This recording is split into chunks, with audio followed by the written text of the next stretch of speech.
Hey, everybody, welcome on back. It's the Rubbin Racing podcast with Spider and Large. Also, we got Moonhead at an undisclosed location. We got Quigs in the liquidity pod somewhere with a filthy blanket in the background. That's always a nice little touch. And here we go for the 2026 season. We haven't done shit since We're back. since the last race of last year. We haven't done anything because everything was talking about, being inside of courthouses. There's a tremendous amount of tragedy that hit the tape while we're out. There's just a ton of stuff. So we'll catch up on some of it today, but I'm sure you've been beaten to death with most of it over the past couple of weeks and months. And we're going to get into some racing because we got America's Great Race coming up this weekend at Daytona. Myself and Spider will be in attendance. A couple other people, so it's going to be a good time. I think Bad Bunny is performing for the race starts. Everything's going to be fine. Nothing big there at all. This episode is brought to you by BODYARMOR Flash I.V. I actually got two of them right here. One of them is the sugar-free one, the caffeine zero sugar one. But Flash I.V. is packed with electrolytes, delivering faster, longer lasting hydration without any artificial dyes, flavors, or sweeteners. Whether you're training, traveling, or just feeling the heat, this is the way to go. BODYARMOR Flash I.V. You can work hard, you can hydrate hard with BODYARMOR Flash I.V. Grab it at a 7-Eleven right now. We're going to be doing a lot with BODYARMOR this year, Spider. We spoke preseason with a couple of salespeople, so we'll be at a couple of races with them. We're really proud that they're still on board with us and the podcast, and so it's going to be a big year, and no one is going to keep us as hydrated this year as BODYARMOR Flash IV is about to. And it's also brought to you by Game Time. The Game Time app gives fans the advantage with constant innovation. It's how you unlock amazing tickets and experiences in just a few taps. It's so simple to use. The Game Time guarantee means you get 100% authentic tickets on time at the best price, no surprises. Fees are included in the price you see, which is nice. So what you see is what you pay, period. That's the way that it goes. So let's say you're a guy like Quigs, and you want to take your lovely, is it fiance, Quigs? Girlfriend. Just girlfriend, almost fiance, and you want to maybe pop the question on Valentine's Day. What better place to do it than at the Monster Jam in UBS Arena in beautiful Long Island, New York? So if you wanted to do that, Quigs, you can go on Game Time Route now and get about $43 a ticket to go see Monster Jam and ask her to be your wife for the rest of your life. Is no better deal as far as I'm concerned. So take the guesswork out of buying tickets to every type of event with Game Time. Download the Game Time app, create an account, use the code RUBBIN, RUBBIN, for $20 off your first purchase. Terms apply. Again, create an account and redeem code RUBBIN, RUBBIN, for $20 off. Download the Game Time app today. All right, boys, we're back. How's everybody doing? Good. It seemed like the quickest NASCAR season I can remember, while simultaneously like one of the worst ones. So I'm glad. I was concerned. If you listened to the last episode of last season, I was a little bit concerned about kind of the dark cloud hanging over NASCAR. I'm glad that seems seemingly kind of behind us and the storm has passed. But I'm cautiously optimistic and excited moving into the 2026 season. I think there's a lot to be looking forward to, Large. I would say one of the things we should mention off the bat as well is that we're dropping on Thursdays this year. We traditionally drop on Fridays. The idea behind us going later in the week is twofold. Betting lines are out after Wednesday. So if you tape before Wednesday, a lot of times you can't see what you want to bet on, or at least you can't get up-to-date lines. So we try to push it towards the end of the week. And also we know the beginning of the week is dominated by the big boys, and that's okay with them. I don't like any of them, but it's still one of those things. So if you want to still listen to Denny and, the teardown or whatever else you want to listen to, you can carve us out and listen to us on Thursday, just so you have a little bit more time to get us before the weekend and all the races start. So this is going to be a Thursday drop. What you're listening to now, if you're starting to listen to it on Friday, you fucked up. And every week for the next 38 weeks, you'll be hearing the dulcet tones of myself, Spider, Quigs, and Moonhead on Thursday morning. I don't know if you guys heard, but NASCAR settled the lawsuit. The biggest takeaway is the charters are evergreen, and they renegotiate TV cuts when the deals come up. It doubled the charters' value, according to some sources. So we had heard $30 to $40 million for charters, and now we're hearing somewhere closer to $100 million. So right away, that has to be better for these teams coming in with a little bit of steam or a little bit of wind in their sails coming in. But a lot of the other stuff that happened in the offseason was just a tragedy. Spider and I were able to hang out and have a couple of drinks with Denny's mom once, right? And then Denny's mom was with us when we walked the track with Frank Walks. She's just a lovely lady and still is, obviously. And from what we understand, as of last week, she is healing up better. But unfortunately, his dad had perished in that house fire. And then to compound things, Denny had said while sifting through the rubble, he may have re-aggravated the shoulder, and he won't be able to have any kind of surgery on it till after the season, because surgery will put him out a couple of months. So Denny still has a lot on his plate. Seems like he always has a lot on his plate with the lawsuit in the middle of the season last year and the run towards the championship. So the hits keep coming for Denny, unfortunately. So as always, Denny Hamlin is the best person to have on a podcast, because even though he has his own podcast, he doesn't hold anything back. So if you want to clip for him and get some sound bites, Denny is the straightest shooter in the fucking world. So he's always been very good to us. And that's not the reason why we send our condolences and our best wishes to his mom. We're just doing that because they're very fucking good people. And then just to keep the negativity rolling, what had happened with Biffle was just absolutely fucking terrible. So as people had heard that Greg Biffle had died in a plane crash with a couple of members of his family, I had read a story afterwards. Annie had sent it to me again last night. I think some scumbag broke into his fucking house. Did you hear about that? I did. Yeah, I did. It just complete, like you said, scumbag shit. It's just terrible, Large. I mean, both of these really shook me up this offseason. Yep. I mean, we had Denny Hamlin going from kind of basically being able to taste his first ever championship, which I think at this point, love him or hate him, kind of the NASCAR community was rooting for and would have welcomed that storyline. To see that taken from him, not anyone's fault, just shitty nature of racing. And then to see the rest of his offseason, you know, compounded by the fact losing his terminally ill dad in a house fire in his childhood house that he grew up in. Complete, you know, tragedy across the board. And then I haven't even gotten to the Greg Biffle stuff. Someone who you wrote a blog about, Large, who's been good to us. These are both people that have been both great to us, whether it be Denny or Greg. And we spoke ad nauseum about how good of a person, how good of a member of the community Greg Biffle was last season. And to see, you know, this storyline transpire is absolutely heartbreaking. There's children involved, such good members of the community, loved by everyone. Really, really terrible. So, yeah, I mean, I think that my biggest takeaway from all this is it's so easy to complain about things in real time. It's so easy to say, you know what, I don't like this guy. He gives me so much to not root for. Yep. We need to start giving people their flowers in real time. I think it's there's no reason not to do it. I think it's so easy to be a hater in today's world. You just need to take a step back and appreciate people who are around and contributing to what you love in real time. And I think both can be said about both Denny fighting for the betterment of NASCAR and obviously Greg Biffle's actions speak for himself, what he spent his retirement and post-racing days doing. My least favorite person in the world is whoever broke into that house, though, Spider. Absolutely. I hate to jump off the positivity train, but that teaspoon of cum should be thrown into a fucking volcano as far as I'm concerned. Completely agree. The people that try to, you know, get a little gain in the name of tragedy is some of the shittiest people on earth. I'm all for drinking tears. When I used to, but it's been almost 30 seconds, so I'll mention I used to be on Wall Street. We used to have these tears trades. So I used to buy this thing called Duke, not Duke Power, the big utility. There was another one called like Duke something, and they replaced telephone poles in Hurricane Alley. So whenever there was a big hurricane season, you'd always buy that stock beforehand because you knew they'd be fucking super busy. You know, like you're making money off a tragedy. Then you got fucking people like this. It just breaks my heart.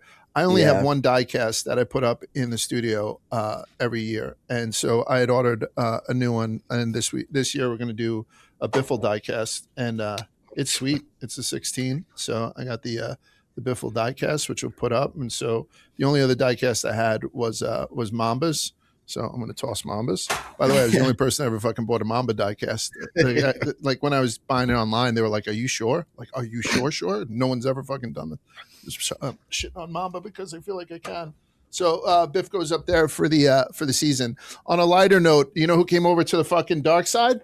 Joey Logano. So Joey Logano is fucking stone bald and that's what I told him to do. Go Joseph, go bald and he grew like a dark goatee or whatever. So Joey Logano back with a new look. He's like, I don't fuck you and your playoff systems, your chases. I'm gonna do whatever it takes to become a 4-time champion. So we got Joey Logano in the studio also this year. His hair, what was his hair that bad? His hair was bad, and then he got it fixed, and it was great. And then so he got a hair job in the past. I believe so. He was a spokesperson for a hair club for men for a while. Moonhead, you kind of remember that, right? He was a spokesperson for, I think, then. I feel like it only lasted like one full season. And so I don't know. I don't know like what kind of procedure he got done, but I guess it wasn't the He one also that said he lasts had long. alopecia.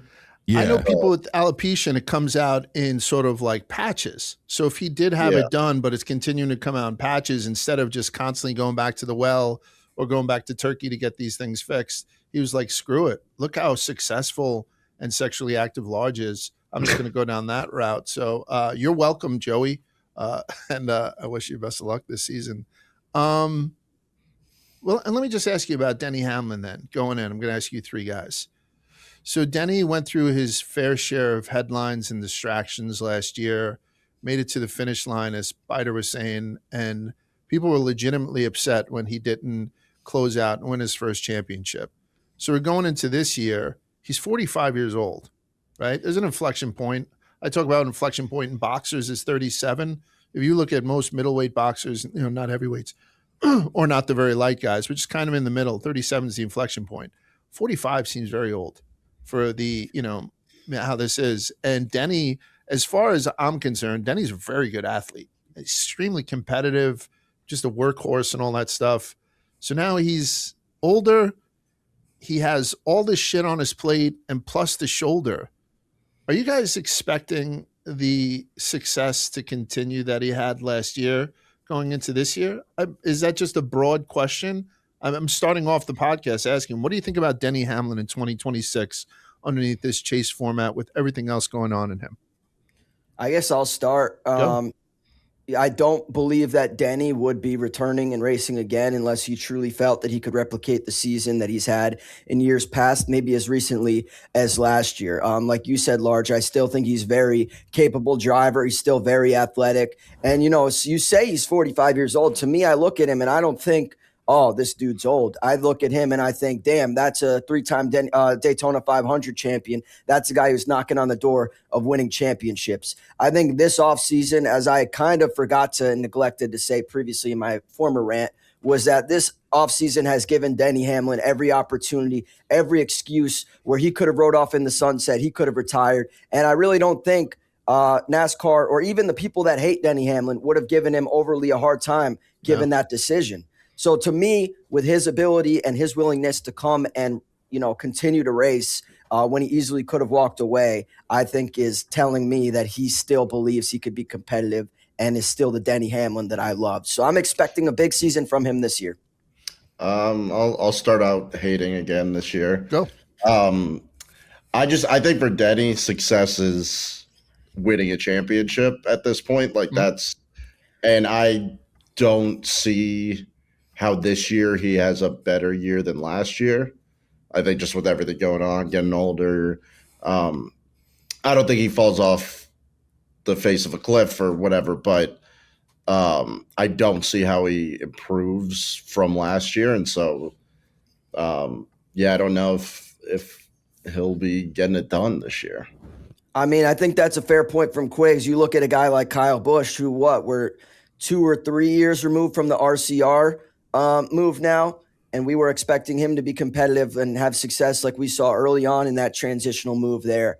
And since then, it's really not been the case. Kyle Busch is 5 years younger, than Denny Hamlin, and we saw him have a significant drop-off. Now, that could be based on going from Joe Gibbs to RCR equipment. That could be an age factor. Who's to say? But I do think, as much as I said I expect Denny to be competitive this year, Quigs' points are very realistic and credible.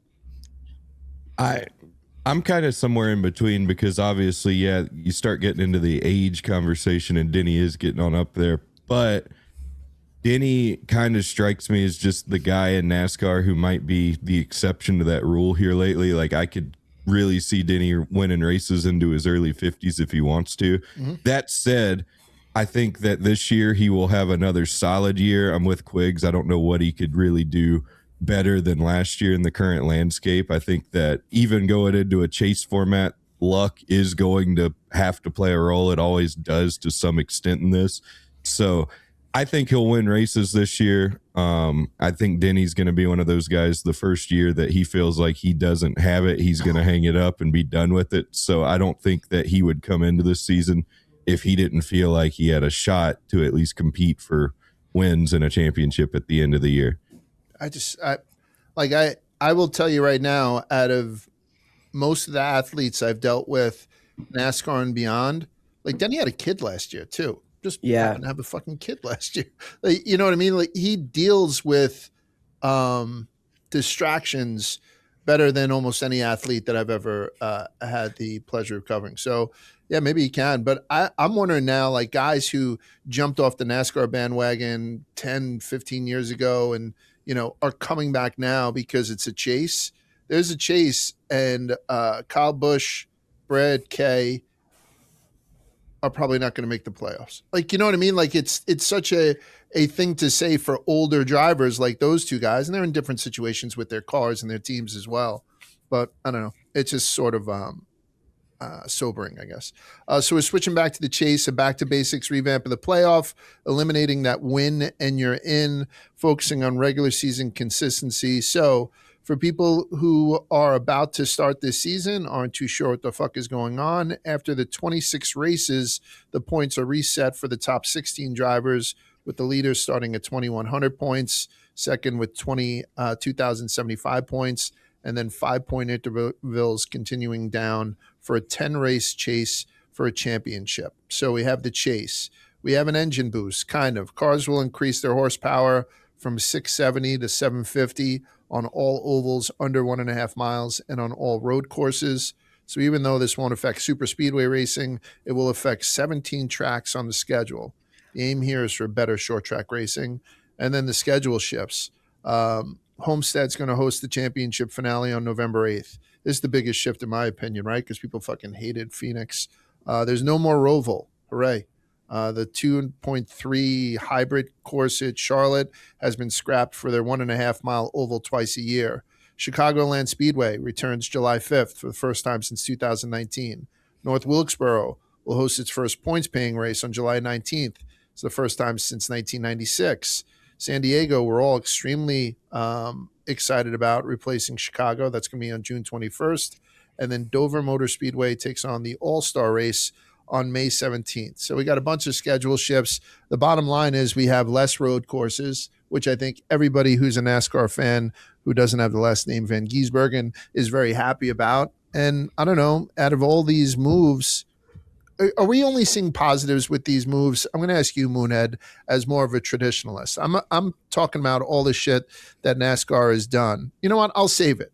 I'll do the rest of the moves, and then I had asked yesterday if you guys would think what people are going to complain about, and I mean it, right? Because bumping up to 750 might not be enough for people. As a matter of fact, I know it won't be enough for people, so we'll see how that goes. If you're starting to tune into NASCAR this year, know that the hottest young drivers, Connor Zilic, moved up to the Truck Series. He's going to be willing the 88.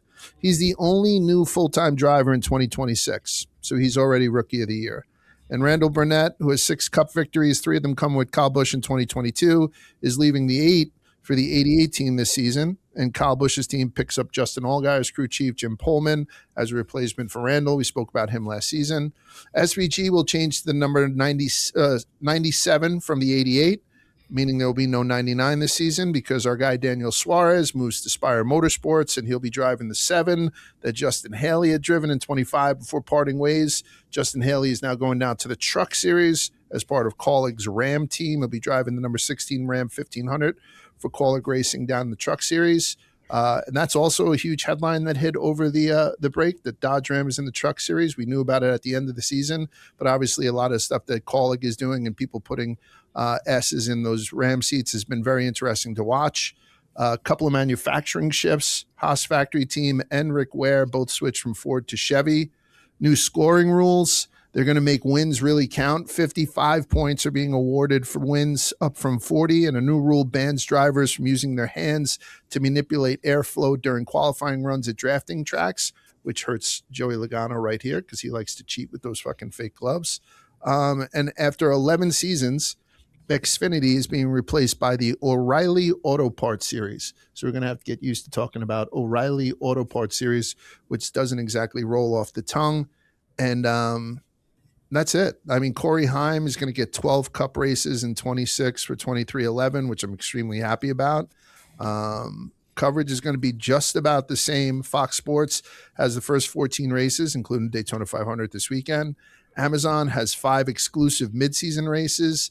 TNT has 5 midseason races, including year 2, the in-season challenge finale in Indianapolis, which we all remember Ty Gibbs won last year. And then NBC Sports/USA Sports have the final 14 races, including the entire chase and then the championship race at Homestead. So all of those things that are happening this season, what do you think is going to be the main complaint going in? We have nothing to go on except for guesstimation here. What do you think is going to be the big complaint from NASCAR fans that you could see? I'm going to ask you first, Moonhead. Is that fair? Yeah, I think the big one we'll see on Twitter will be around stage racing for sure. I think that people are fed up with the stage cautions, not so much the stage points. I would probably consider myself somebody who falls into that category. But I think every change you just listed is going to be positive in some way. There could be unintended consequences like there always are. But I think the chase, I think the point structure, I think them keeping an emphasis on winning while keeping a legit format is really big.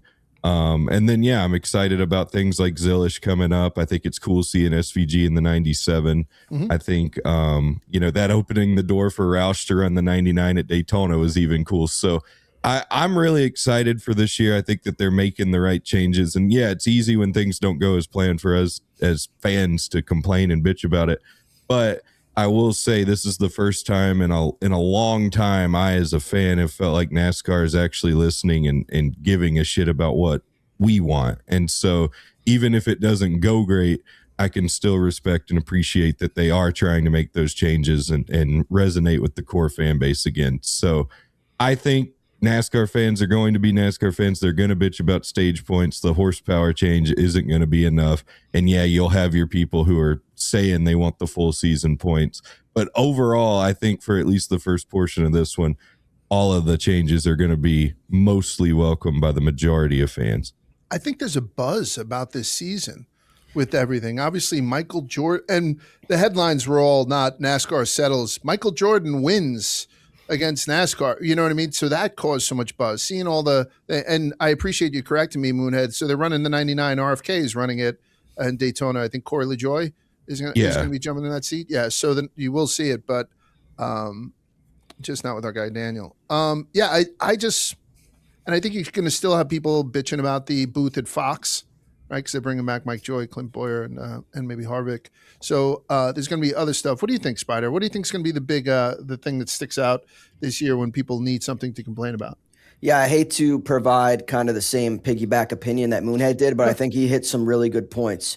One, I think NASCAR fans were surprisingly happy this year this offseason, when the news broke that they would be going back toward a more nostalgic playoff format. So I think people were happy. I don't think that's what they're going to be complaining about. I tend to agree with Moonhead when people are going to be complaining about the horsepower. Now, don't get me wrong, again, with Moonhead, what he said, it's great that NASCAR more now than ever seems to be willing to listen to the fans and do whatever it takes to provide the best product on track. And I think that's evidenced by the horsepower change, by a couple things, whether that be North Wilkesboro, the Madhouse and the Clash that could have easily been canceled due to biblical snowstorm. Instead, NASCAR and even the drivers themselves showed up to the track, worked around the clock, dug the thing out of snow to provide a show that we all watched instead on Wednesday.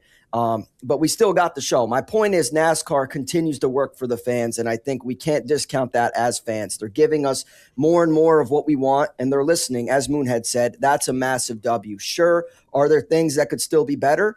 Of course. And to answer your question in a roundabout way, Large, I think those things that NASCAR fans will inevitably complain about will be the desire for more horsepower.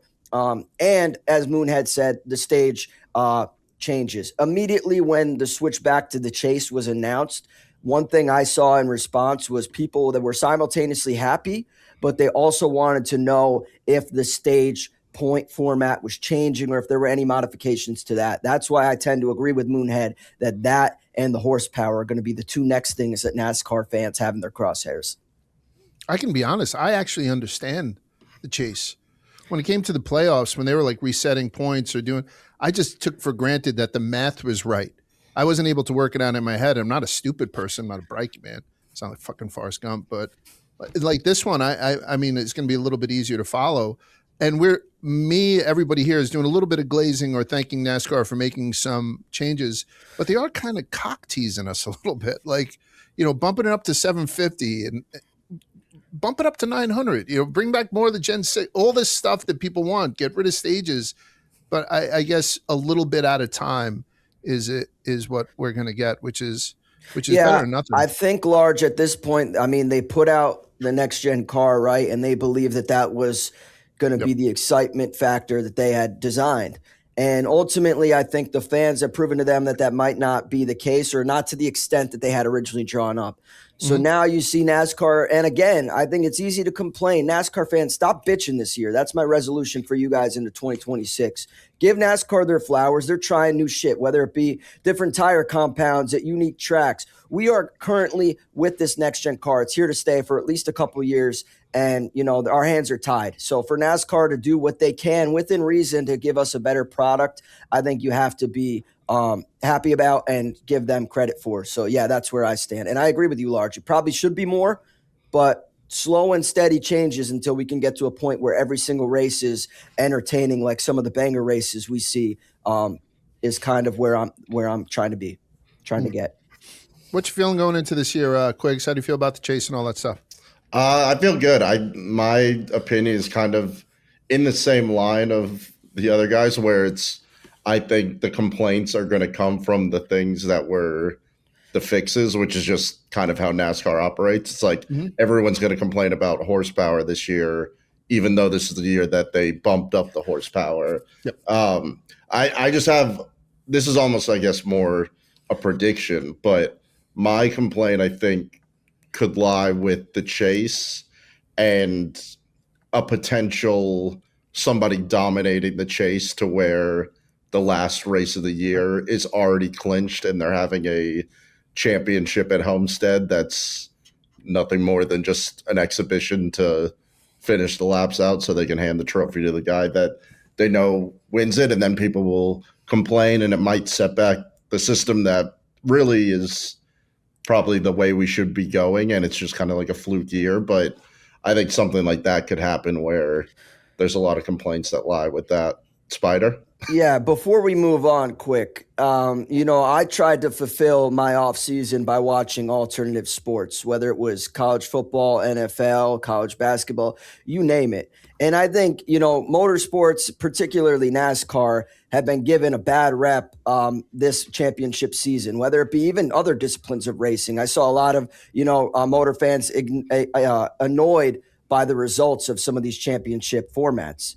And, I just want to be quick to remind people, like, look real quick at college football. Is that what we want? College football was an absolute shit show this year. And don't get me wrong. I know the ratings. I know the numbers. I know the money is at a high all-time than ever before with all this NIL stuff. We had an Ole Miss team that went to the greatest lengths that their program has never seen, and their coach just said, you know what, I'm going to walk away for a better opportunity. We could very much exist in a broken championship playoff postseason format where we have to deal with bullshit like that. So I just want to say, as much as you want to sit here and bitch and complain about the NASCAR championship format, I'm of the opinion it could be far worse. I hear you. I think it's true. When you mention Ole Miss, I forgot to mention at the top of the show too, Spider, we got Ricky Stenhouse on.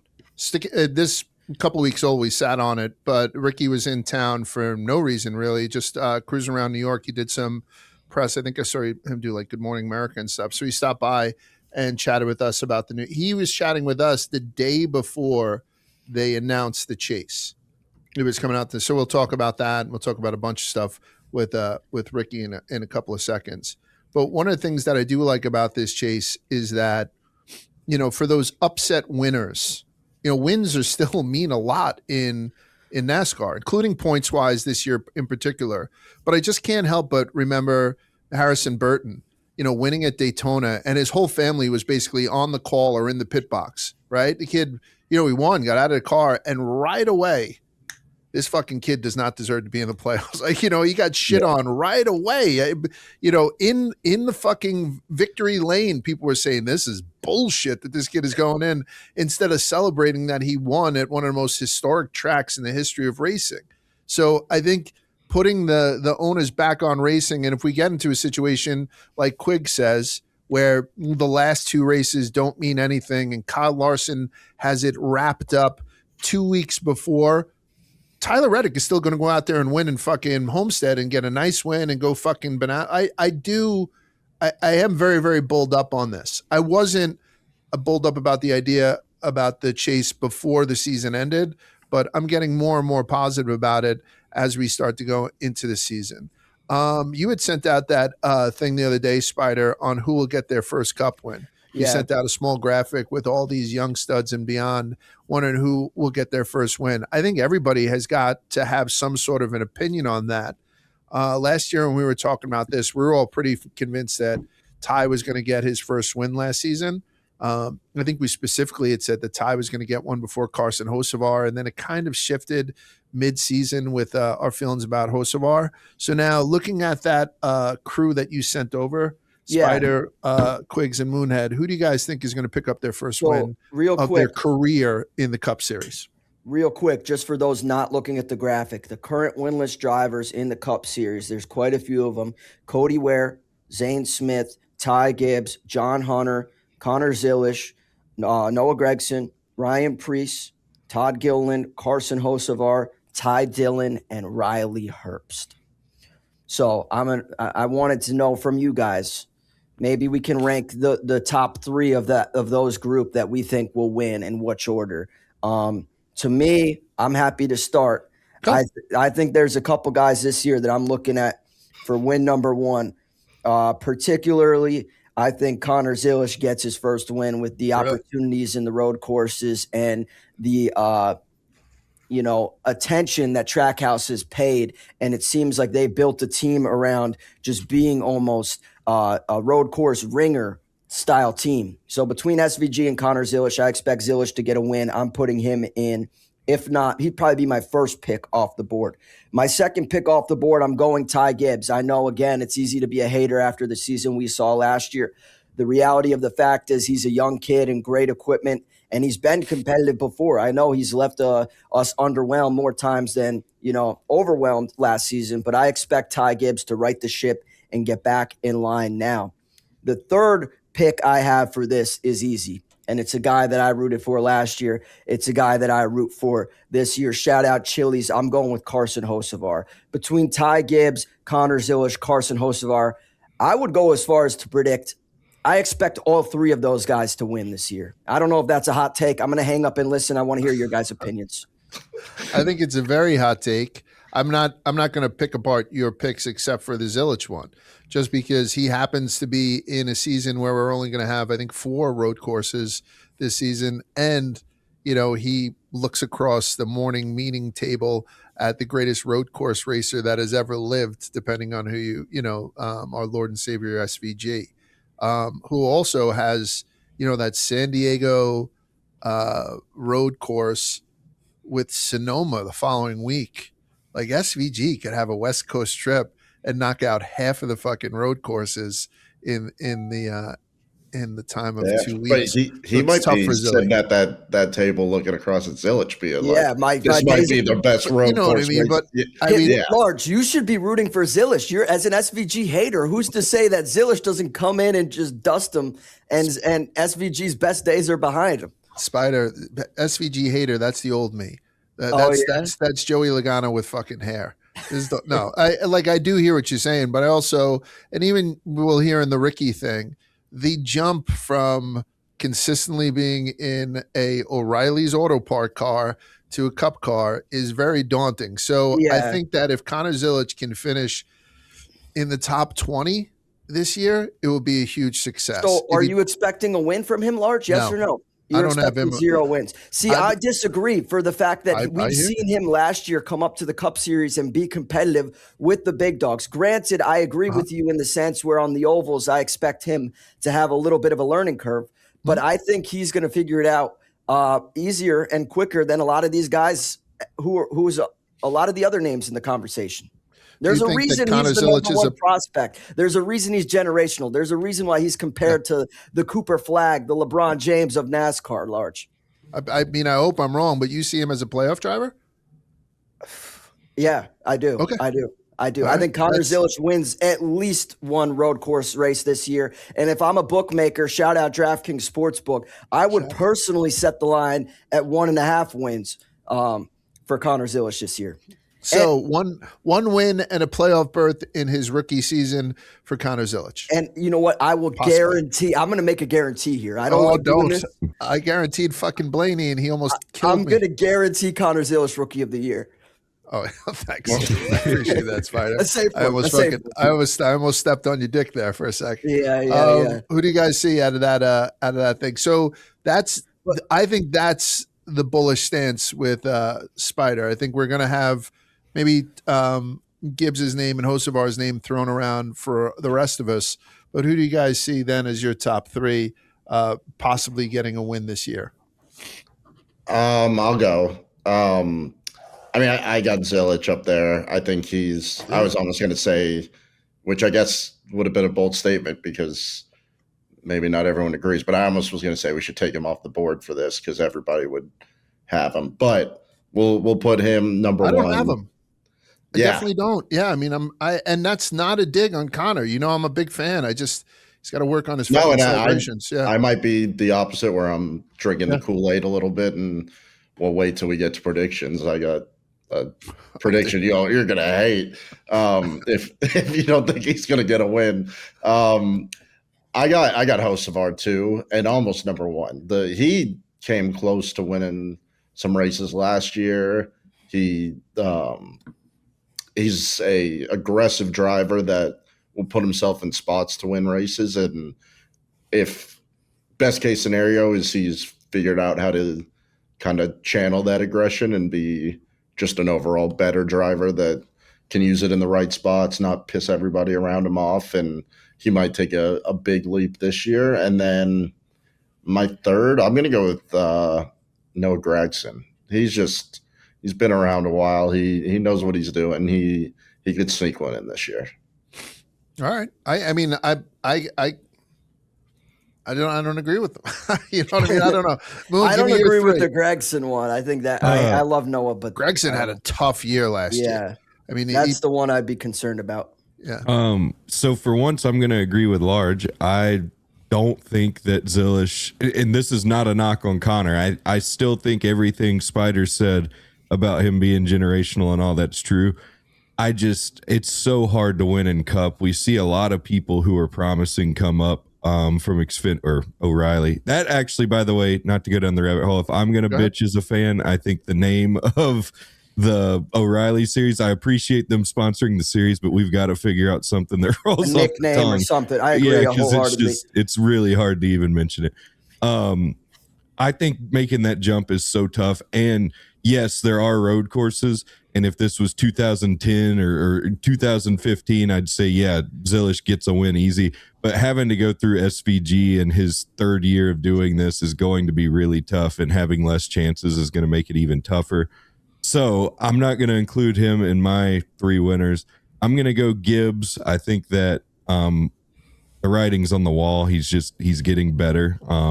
He's had it tough, kind of going back to my Zilisch point. We saw him dominate in Xfinity and come to Cup and struggle. I think this will be the year he finally figures it out. Hocevar, the other low-hanging fruit, obviously just a matter of time if he kind of figures out how to polish the races off and not do crazy stuff at the end. He will probably find himself in victory lane. And then y'all called Quigs crazy for saying Noah, but I'm going to actually say Noah's teammate, Zane Smith. I think that I like that way better than Noah. I think Noah gets a bad rap because, yes, he had a tough year finish-wise, but he had a lot of good runs going before shit happened. And I think Zane's in the same boat. And Todd Gillen. This could kind of be interchangeable with any of the front row guys. I like what they're doing at that team. They're not a top-tier team yet. They've been at it for a long time, but I think having three young drivers and then even some drivers in the pipeline like Lane Riggs coming from trucks, I think that they have potential to really build that team into something special. And they've had flashes of being, race winning or at least a race winning caliber team. And they've got three drivers who have proven at different levels that they can win races and win a lot of them. So I think Zane Smith is going to sneak into my third spot. I could see him picking up a race, especially at one of the super speedways. He seems to be pretty strong there.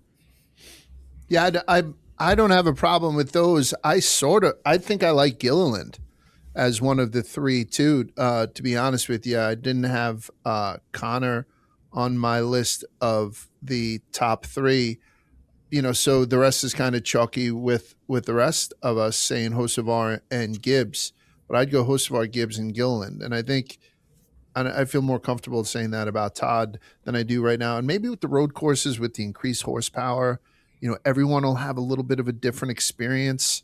So, Connor can kind of take advantage of that. I'm trying to talk myself into Connor Zilich, and I just can't. So I have a follow-up question while we're kind of talking on this topic. Yeah, why the hell not? Who would you guys, on the flip side of the question, if there's one driver who's historically been good or a multiple-time winner in seasons past that this year you're completely out on, is there anyone that comes to mind? For me, and I hate to say it, I'm a little bit skeptical of Brad Kay, given the season we saw last year and then the injury and then just now recently getting reapproved to drive again. I'm a little bit skeptical of Brad Kay himself.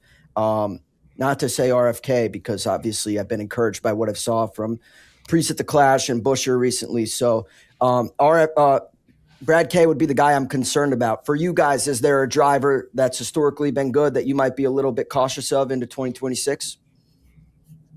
I mean, the answer is Kyle Busch for me, right? Yeah. I mean, I haven't seen Kyle Busch, and we've mentioned this in seasons past. When we started covering this sport in earnest, Kyle Busch had peeled off maybe 2 wins early in the season. What was it, 22, 23? I don't know. It's all a blur to me. And then I've seen him get consistently worse, not necessarily to his fault, though maybe it is partially. Maybe it's, how he jives with RCR. And we obviously know all the stuff that's been going on, with his crew, like being shuffled in and out. So I don't see any kind of real improvement. Kyle was one of the only drivers to complain about the new chase. That's right. Like he was like, everyone thinks this is the savior, but it causes people to drive in a different way, to try and finish and have more consistency as opposed to take chances and whatnot. But then the people who are on the outside who know that they're not in that top 16 still have the desire to take those chances and do it. So I would say Kyle Busch. And one of the things I am going to circle back to is I think it's interesting that none of us took Ryan Preece, because I thought like he might be on one of our boards as somebody that breaks through, particularly after he gets the win in the Clash. Not that fucking means anything. But, he was knocking on the door a couple of times too, but we kind of left him out of conversation. But yeah, I would think that Brad's the dude that's that glaring person to probably underperform his legend this year again. You agree with that? Yeah, I'm just concerned about him. That's all. I mean, given the offseason he's had combined with the season last year. So I feel like there's reason to be skeptical, especially RFK has been kind of building. So he would be the guy I'm worried about personally. But I'm just kind of getting a temperature check as we head into the season. Anyone you guys are kind of worried about. But yeah, I think Kyle and Brad, obviously veterans that have seemingly a little bit past their prime, obviously would be the ones that top the list. So those guys going into 2026, I don't mean to be disrespectful to some, but John Hunter Nemechek, they need to qualify better as a team and all that stuff. It's going to be very difficult for John Hunter to get that win, but neither of us had mentioned him. I think he's sort of on the bubble. He's one that we could pick to maybe win a race. Who else didn't we pick? Dylan. I think we pretty much covered the bases with people who could probably win a race in 2026. And again, we're going into a weekend where anything can happen at a super speedway, but I think we did cover all the bases on that. Who do you guys think is the next Connor Zilich this year? I mean, everybody pumped his tires throughout the 2025 season. Who do you think gets the Connor Zilich treatment this year? I wrote down a couple of names. Is Corey Heim, Jesse Love, Sam Mayer, and Lane Riggs. So it's just the guys that came off the top of my head. But is there anybody else that you guys are going to say, oh my God, this guy's going to be the fucking superstar? Someone else go first. I have 3 answers. I think the first one that came to mind for me is Caden Honeycutt finally getting a top tier truck ride. I think that could be a situation similar to what we saw with Heim, where there's a lot of races won in that truck. Yeah, so Caden Honeycutt then all of a sudden gets on the radar and becomes the next stud, a la Corey Heim. Which, by the way, I'm dying to see this fucking kid do 12 races in the Cup Series. That's going to be awesome. So yeah, I'll add Caden Honeycutt to the list as well. Spider or Quigs. Spider's got 3. You go first. I'll let Spider go because I watched the lower series at a level where the guys on your list are the guys that I'm like, yeah, they're the guys that could come up. Spider, before you give your 3, Moonhead, with Caden Honeycutt being like 22 years old, this is about the speed where he should be put into a good truck, right? I mean, he's been moving along at a relative pace where people have like, all right, now he deserves it more so than being pushed into something too early. Wouldn't you agree? Yeah, definitely. And he's got a cool story where he's just a racer. He wasn't in like a specific development program from the time he was 12 years old. He's just been winning races on all sorts of different cars, asphalt pavement or dirt pavement, anything. So I think that he could really turn a lot of heads and have an impressive year. I'm open. A Snowball Derby winner from a couple of years back too, by the way. Spider, give me your Murderer's Row, the 3 new hot stars in the time I was waiting, Large, I thought of a 4th name, so bear with me. Jesus Christ, it better not be Tony Breidinger, because then I'm going to say it's not Tony, believe it or not. It's for me. I'm not going to talk about Corey Heim. I think he's overwhelming, probably the number 1 guy that everyone's got his eyes on. I also saw Bob Pockris did his annual prospect blog, in which he had Corey Heim first. So I'm not going to mention Corey Heim, despite me just talking about him. My number 1 prospect in the sport right now, a guy that I'm expecting to have a massive, massive, massive season, is none other than Jesse Love, who started with a win in the Xfinity Series last year, ended with the championship. Now he's going to be racing in a series where Connor Zilisch has moved on to greener pastures. Are you kidding me? I'm buying all the Jesse Love stock this season. I'm expecting him to have a massive year. RCR seemingly is much more competitive on the Xfinity circuit than they are on the Cup level. And they're anchored by guys like Austin Hill and Jesse Love, who are consistently in the win column. I'm going with Jesse Love, 21 years old. I think he's prime breakout candidate, not to say he hasn't already proven his worth. Outside of him, a guy that I'm really interested in is Brett Cruz, 17 years old, not even old enough to race on all the tracks, but we'll be getting some more opportunities this year. I'm really excited to see what he can do, and he'll be with Joe Gibbs Racing. It should be a competitive ride. Another guy I'm going to not say is Corey Day. Corey Day, I think he's got some maturing to do. He got butthurt over a tweet that we posted because he wrecked a car. Spoiler alert, we post wrecks all the time. It's not personal, Corey. Grow up. And the fourth name I had in mind is Minnie Tyrell. I've been watching this Ram Race for the Seat show, and I was really captivated. I wish I didn't have it spoiled. I wish I didn't know going into all 7 whatever episodes that it was Minnie that was going to lift the trophy at the end of it. But he made a fan out of me. As a short king, I'll be pulling for Minnie this season. I hope he gets it done. Those are the guys I'm looking forward this season. Yeah, that's a good list, right? I guess I got them all. I mean, Lane Riggs, I think we're going to have some. Lane, I do love Lane too. He should probably be included. Yeah, I do want to mention him as honorable mention. All right, cool. If you guys don't mind, I think I'm going to go to Ricky Stenhouse. Is that okay? Let's rip Ricky. So we'll tell you right now, we're about to go 3 wide with Ricky Stenhouse. Just another reminder, this was taped the day before the new NASCAR championship chase format was announced. So we sit down, we talk to Ricky about his relationship with Biffle. We talk about a bunch of stuff, and he may or may not call somebody out during it for Rough and Rowdy. And this interview is brought to you guys by Blue Chew. Fellas, you already know what time it is. It's time to level up, and Blue Chew just dropped something crazy. I'm talking next level championship belt, gold-plated energy. Blue Chew Gold is the newest innovation from the #1 chewable ED brand. This ain't your grandpa's little blue pill. This is the 4-in-1 beast that's setting the gold standard for performance. We're talking 2 ingredients for blood flow to keep that rocket pumping. Wow. Mixed with apomorphine and oxytocin to turn up the arousal and connection in your brain and body. Blue Chew Gold dissolves under your tongue and works in as little as 15 minutes. That means you can get it on quicker and stay in the game longer. Elevation without hesitation. This is peak passion and peak performance in a single tablet. If your bed could talk after this, it would be asking for a break. Make life easier by getting harder and discover your options at BlueChew.com. And we've got a special deal for our listeners. Get 10% off your first month of Blue Chew Gold with Rubbin. That's the code you got to use, Rubbin. That's promo code Rubbin. Visit BlueChew.com for more details and important safety information. And we thank Blue Chew for sponsoring this podcast. You guys have any troubles down there? It seems like the only place to go would be Blue Chew, right? I feel like running out and getting some of this shit just right now. Just to try it. Yeah. And with that, let's talk to Ricky Stenhouse Jr. Hey, everybody. Welcome on back. It's the Rubbin is Racing podcast. So as promised, we want to ease into the season. We've had an off season that has been filled with headlines and legitimate tragedies, absolute legitimate tragedies. So if you want to kind of bring things back to center, you go to an old friend, somebody who is here right after he won the Daytona 500. The first thing he did, he's like, I got to get up to these fucking Barstool guys. So you got up there, right? You know? Yeah. So it's Ricky Stenhouse Jr., driver of the number 47 Chevy for Hayek. Ricky, listen, it's the off season. We appreciate you coming up to New York to spend a little time in and around the city, and particularly at Barstool. How's the off season going for you? I legit took an off season. Finally. I did not do anything in November. I did not do anything in December.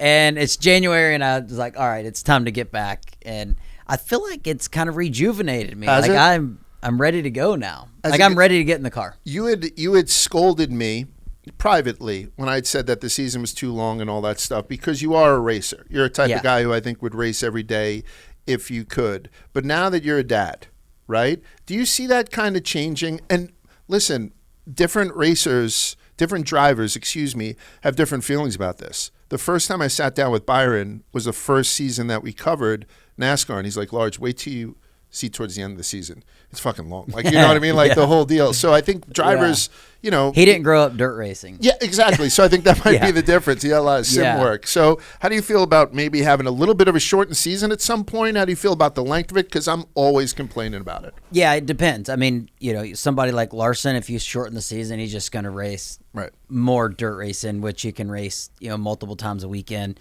I do some dirt racing, myself as well. So I don't mind.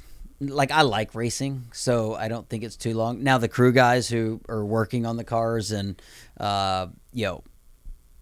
those guys might want to break. Right. Maybe we'll, have an A team and a B team or something and, keep racing. But no, the off season's good to have, and I enjoy being at home with my family and Stetson, but now he's getting to the age where he's going to love coming to the racetrack. That's true too. And, as soon as he 100% figures out what's going on, I think it's going to be, I'm like, hey, let's just go to the racetrack every weekend. So, for me, I like racing. I enjoy it, and I, feel like I got quite a few years left in me. So I'm just keep racing. I guess it's the inevitable question whenever a driver has a kid. How do you feel about your 18-month-old getting behind the wheel this year? I'm ready. Yeah, I'm ready. No, but will you be one of those guys in the Braxton if he wants to? things? Yeah, I Obviously. Don't know. I mean, Kyle and Samantha push Braxton, and get him going, and man, he's done a phenomenal job. On the microphone, driving. Yeah. He's doing it all.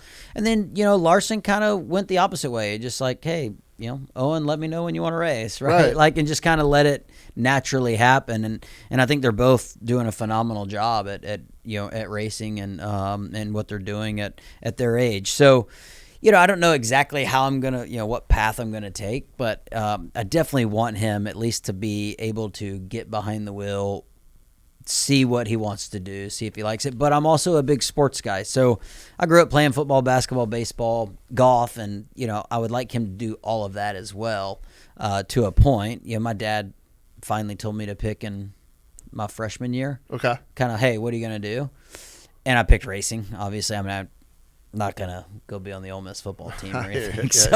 I went the racing route for sure. But, now I feel like you kind of maybe pick that a little bit earlier than your freshman year, it seems like. So we'll just see how that plays out. But Stetson, he is wide open right now. And it doesn't really matter what you think anyway, because it's ultimately your wife's decision, right?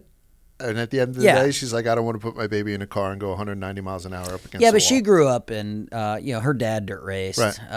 Her brother raced go-karts and stuff back in the day. She grew up around racing, has been in racing for a long time as well. So I don't think it's going to be too hard. I hear you. So they talk about this silly season that happens during the year. And we didn't have too much of a silly season in 2025 as far as everyone jumping seats and all that stuff compared to 2024, where we were filling, people retiring and all that kind of stuff, and things were up in the air. But the silliness really ramped up once the season had ended. So it was just, headline after headline with the lawsuit. And, on top of all that, it was, littered with legitimate tragedies. And obviously thoughts and prayers to Denny Hamlin and his whole family right now. Yep. But I just know that you have a special connection with one of my favorite people in the world. I had worn a Biffle lanyard for my hard card for the past 2 seasons. Yeah. Because he'd given me my first pace car tour. So I was at like some swap meet in Pell City, Alabama, and they had like a Biffle lanyard for like $2. So I grabbed it. And I can't tell you, out of all the goofy shit I wear or all the people I represent on shirts and all that stuff, more drivers and people involved with NASCAR, as I would go by and interview them, they'd be like, oh shit, that's a Biffle lanyard. You know what I mean? Like, it was just kind of special. So he was always aces with Spider and I. Like, we had a small relationship with him where we just knew he was one of the best. Yep. And then following all the charity work that he did kind of confirmed what we already knew. Talk to me about your experience with Biffle, because I know that you've known him for a dog's age. Yeah, I mean, I moved to North Carolina in 2008, started racing for, Roush Fenway then, and he was obviously in the Cup Series, winning races for Jack, and got to be teammates with him. We shared a car in 2009, and, it was just always fun. Team meetings were always interesting because, Biffle had a way of explaining like how his car was driving. He was very animated, and you would be like, man, he's pretty off the wall on some of the things he was saying. But then like once he got to the end, you're like, oh, I know exactly what he's saying, and he did a really good job of, getting his crew chief to understand what he needed in his race car to go fast, and going fast. I mean, he did. I mean, he was a dominant at Texas and some of those places, Dover, where back when we had a ton of horsepower, the cars were sliding around, he's sideways all the time. And, then, we'd do a ton of sponsor stuff up at his mountain property and, racing, out on his dirt track and in cars and taking sponsors around. So we had a ton of fun, a blast, just hanging out with him. And I learned a lot from him. When I was in the O'Reilly Auto Parts series, I would race on Saturdays and I would stay on Sundays, and I would go sit on Biffle's pit box. And so I did that for probably 3 or 4 years. I sat on his pit box every weekend. So huge tragedy. Everybody's super sad about it for sure. And man, just a bummer of an off season as far as that goes, and obviously everything with Denny and close friend of mine, and everybody saw what his dad meant to him as well. Yeah. Particularly after the Netflix special, I think it it obviously brought in the audience because he became a character in that one. Like there were only so many.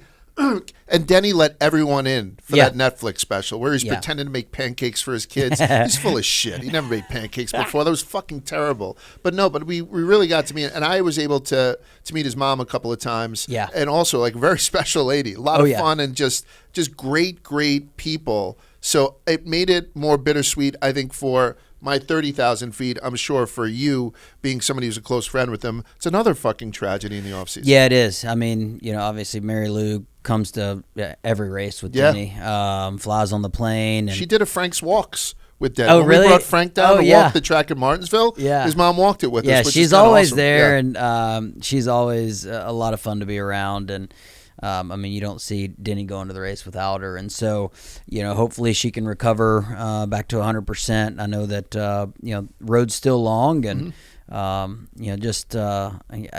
I've been telling people I'm ready to get back on the racetrack to kind of like. I wanted to get that stuff out of the way, it has to be acknowledged and stuff. But we're at the precipice of what's going to be an extremely exciting season for NASCAR. just with the changes coming down. And again, like giving you guys that reference that we're talking on Friday before the Monday at 3:30 announcement. You want to know what is happening? Yeah, can you just? No, I'm just kidding. Yeah. I got no. I'm waiting on Monday as well. Right. Has this been really close to the vest as far as that goes, or have there? I haven't. Honestly, I refreshed to me, Bianchi's page because yeah. he's the insider, right? Yeah. I don't know who his page. I mean, I is just of. had breakfast with Bob Pockris, and he didn't tell me exactly. So he knows. Yeah, he knows. Exactly. Bobby knows. He's got his tweet sitting there Oh, just it's just getting loaded. ready. Yeah. 329. He's up. Yeah. No, so for me, like, honestly forgot that they were even thinking about doing something because of all the headlines that we've had so far this offseason. And then, so I don't know what they're going to do. I think, the win and you're in, I think, helps a team like mine, like you and I were talking about. Yeah, like for a smaller team, single driver team, the win and you're in, like particularly with 2023, like all of a sudden you win Daytona 500, you're like, this is but like awesome for the whole also fucking season. at the 2023 season, we ran good enough and we had enough points that we were going to make it in on the playoffs anyway. So it's like, I think if you're having a good season, you're doing like last season. Yes. Like we were 14th in points going into Nashville. Host of our Rectus. We kind of had a bad summer stretch, but at that point we were 14th in points. Mm-hmm. We knew that wasn't probably going to stand because people were going to win. Well, now if they do go off the average to make the playoffs, then if we were sitting in that spot again next year, like we got a fighting chance, right? Like we just got to pay attention to that 16th cutoff spot, right. and keep stacking stuff. So, I think it's a good thing. The win and you're in is going to be tough, more often than not for us to make the playoffs, but it's still doable. You think it's just if that's it? I don't know. Again, like whatever Bob whispered to you, I have no obviously inside line, but do you think? Me being kind of new to NASCAR social media, like you start following NASCAR and you're like, wow, this is all sunshine and rainbows, and you go to the track, and I'm telling you, no one's ever going to be a NASCAR fan by just watching it on TV because it's the live experience that's the tar heroin that's going to hook you on this, and the amount of friendliness and good vibes that are there. Then you go to NASCAR Twitter. And it is the angriest place I've ever been. And I've been covering different sports, for some time now. Yeah. NASCAR Twitter is filled with the biggest bunch of bitches I have ever fucking witnessed in my life. Yeah. And so it's always something to complain about. It does seem like NASCAR as a company, and we just heard the announcement of, Phelps stepping down and all that kind of stuff. We know of everything that had gone on with the lawsuit. It seems like NASCAR now doing the new playoff system, increasing horsepower. It seems like they are trying to quiet people up a little bit. Yeah. But it's also going to, everything that they're doing, do you think is also going to be improving the racing for the fans and for the drivers? Somebody's going to complain. I don't think anyone's ever going to be happy with what it is. If you look at Twitter, like, It's amazing. I even know how to get to the racetrack sometimes. Yes, exactly. It is. I could win 10 races this year. Oh yeah. And somebody's gonna have an issue that I wrecked somebody at some point in 2018. Or, right. I remember that. So there's always negative stuff out there, but. I think we are moving in a good direction. I think more horsepower is good. I'm doing the test on Tuesday. Okay. Where is that? North Wilkesboro. Okay. Doing the test on Tuesday, kind of see, that'll be my first time with, more horsepower. When we've done these tests in the past as a whole, anytime we've added horsepower, all the drivers are, hey, this is the direction we need to go. 2014 is when we went from, say 900 horsepower. I can't remember exactly what it was, but down to like 550. Mm-hmm. And there was different leadership in NASCAR that was kind of driving that direction. They're no longer there, but I think it went backwards for a while. Okay. And I think we're headed in the right direction. Goodyear's bringing better tires to the racetrack that have more fall off. You start putting more horsepower to it, they're going to start falling off more, and then we're going to slide around a little bit more. So I think we're headed in the right direction. The new playoff format, who knows what that's going to be. Getting Chicagoland back on the race on the excited about that. Yeah, right? Everybody's super excited about that. I mean, listen, it was in an engineering marvel what they did with the Chicago street race. That was cool because I like being in Chicago. It was cool as shit. And again, like it was amazing that they pulled it off. God didn't want it to happen, apparently. Definitely not. With the rain was terrible. You had to build a fucking ark to watch the race for 2 out of the 3 years. So I did think it kind of ran its course. Yeah. But to have it going back out to just outside of Chicago, It's cool. Let's keep it in the area. Yeah, I think you're not giving that up. I also am a huge fan of not going to Mexico City because I was twisted in the bathroom for 48 hours after the race. Like I saw you. I was up on the balcony, and you were. You and Spider were headed. Right. I don't know. Y'all were doing something. I waved at you, and y'all were headed somewhere. So you got sick? I got very sick. Like I was one of the guys that got. I'm sorry, I must be a little bit sick right now. I got so sick. It made me a little racist. Like, honestly, and I'm over it now, and I apologize to everything. I never said anything like host There was or anything a like that, lot of but I'm people like, that got how sick. can I fucking function down here? And it's because those Mexican Cokes have like cane sugar in them, and I love them. And so I was wound up. I was pouring them over ice. Yeah, and it was the ice cubes the that ice got cubes me. got you. I believe so. And I think I drank water with no ice. I shit along. I mean, the weight Bottles loss of was water. perfect for me. A little jump start on the diet. A little bit of a jump start on the diet, but I've got PTSD. So I don't want to go back I enjoyed to Mexico City. Everybody did. It's a beautiful place, 6th largest city in the world. When did you get sick? Did you get sick before the races ever No, started? after the race. You know what? I got sick the day of the cup race. So it was from the night before. Gotcha. I made it through the race, visiting the men's room. Is that probably why we didn't see you at the Correct. Daniel's after party? Yes, and stuff? exactly. Yeah. That's exactly why. Dang. That's exactly why. I went Daniel right threw back. a great after party. I know, and he Yeah. invited us. Like I felt like honored. By the way, seeing him be an ambassador down in Mexico City Yeah, that was wild, huh? was so impressive. Yeah. I think he really was a great voice for the whole sport down there. He really did a great job. But yeah, I spent that whole time trying to keep a banana down. Hey, but guess what? We're going to San Diego now. That's what I'm saying. This is a huge upgrade for me. That street race that God hates, I don't know why I got religious all of a sudden when you sat down. I really don't give a shit. Is now going to Chicagoland. I love it. Instead of going someplace that almost killed me, we're going to San Diego. Yeah. And we're going to like a base. Naval base. I saw that virtual run through. Yeah. Talk to me about that. How excited are you guys to be there? I think it's just cool. I think that's what, for one, L.A., the Coliseum, and then you look at Chicago.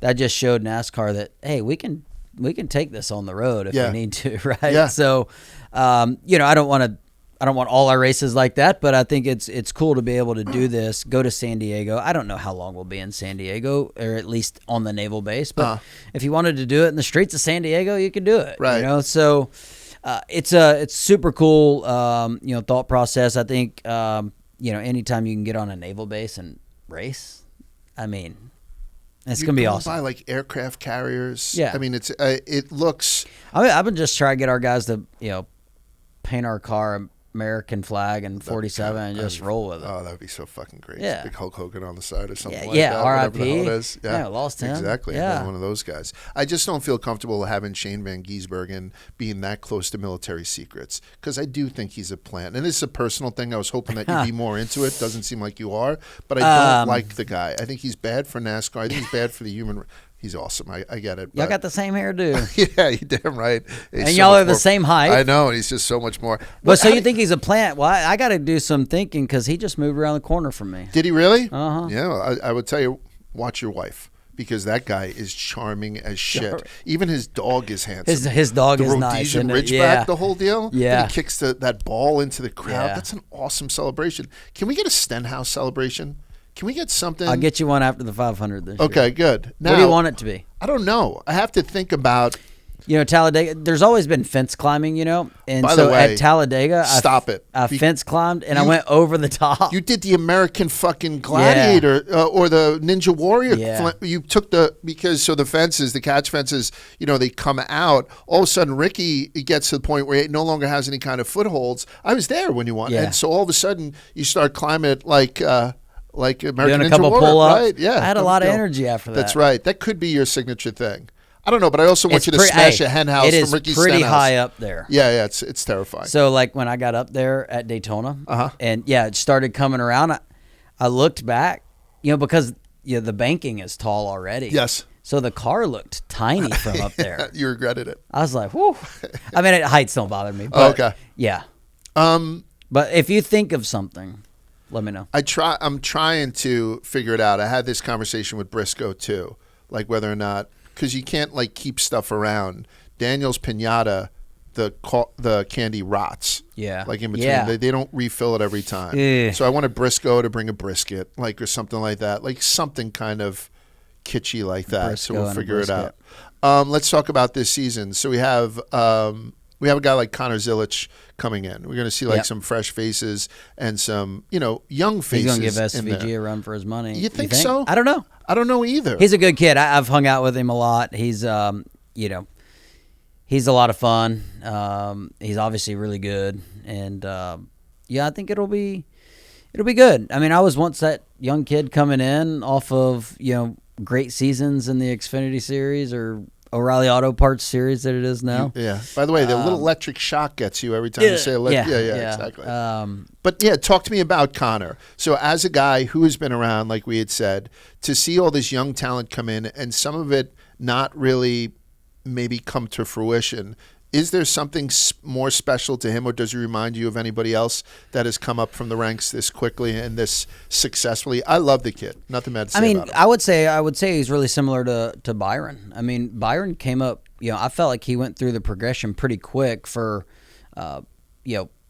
little experience he had in, real life racing, I guess. Right. And they both won a lot and, checked all the boxes. But like, you look at Ty Gibbs this season in the Xfinity or O'Reilly Auto Parts Series. God, it's gonna be tough. I don't race the series, It's so gonna be tough for me. You look at Noah, you look at Cindric, you look at Cole Cussard.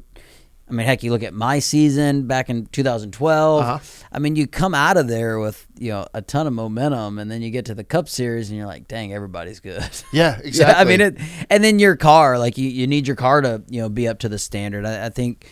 Junior Motorsports had everybody covered, obviously. 100%. So it'll be a little bit of adjustment, but I think he'll fit right in, and I think he's got the right mindset to be successful. He knows it's going to be tough. It's not going to be easy. As long as you don't think it's going to be easy, I think you'll probably make it. I keep going back to my anger for SVG because now that I'm thinking about those two guys battling out on road courses, is there something that you've been doing to kind of, I don't know, get to SVG's level? I know Connor does have a certain degree of expertise on road courses as well.